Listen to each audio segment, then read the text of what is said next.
நாடு மற்றும் நாட்டு மக்கள் நலன் சார்ந்த சில முக்கிய அறிவிப்புகள் வரும் ஆகஸ்ட் 30ஆம் தேதி தேசிய தினத்தின் முன் நிறைவிலும் செப்டம்பர் 16ஆம் தேதி மலேசிய தின கொண்டாட்டத்தின் போதும் வெளியிடப்படும் என பிரதமர் டாக்டர் ஸ்ரீ அன்வார் இப்ராஹிம் தெரிவித்துள்ளார். கிள்ளானில் நடைபெற்ற இளைஞர் மாநாட்டு கலந்துரையாடல் நிகழ்ச்சியில் பேசிய அவர், தொடர்ந்து அக்டோபர் தொடக்கத்தில் தாக்கல் செய்யப்படவுள்ள 2027ஆம் ஆண்டுக்கான வரவு செலவு திட்டத்திலும் முக்கிய அம்சங்கள் இடம்பெறும் என்றார். அதேவேளையில் கிக் பொருளாதார தொழிலாளர்களின் பாதுகாப்பை உறுதி செய்ய மலேசிய கிக் பொருளாதார ஆணையம் அமைக்கப்பட்டு வருவதாகவும், அவர்களுக்கான புதிய சட்ட மசோதா நாடாளுமன்றத்தில் தாக்கல் செய்யப்படும் என்றும் பிரதமர் குறிப்பிட்டார்.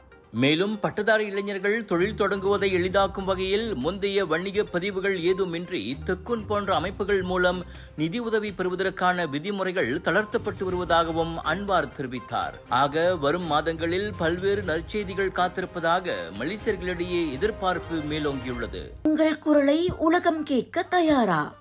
வணக்கம் மேக்ஸ் வழங்கும் வணக்கம் வாய்ஸ் 2026 பவர்ட் பாய் வணக்கம் மலேசியா. மெயின் ஸ்பான்சர் போ மலேசியா. பங்கேற்க நீங்கள் செய்ய வேண்டியது ஒன்றே ஒன்றுதான். நீங்கள் பாடும் பாட்டை வீடியோ செய்து எங்களுக்கு அனுப்பி வையுங்கள். கண்கவர் பரிசுகள் காத்திருக்கின்றன.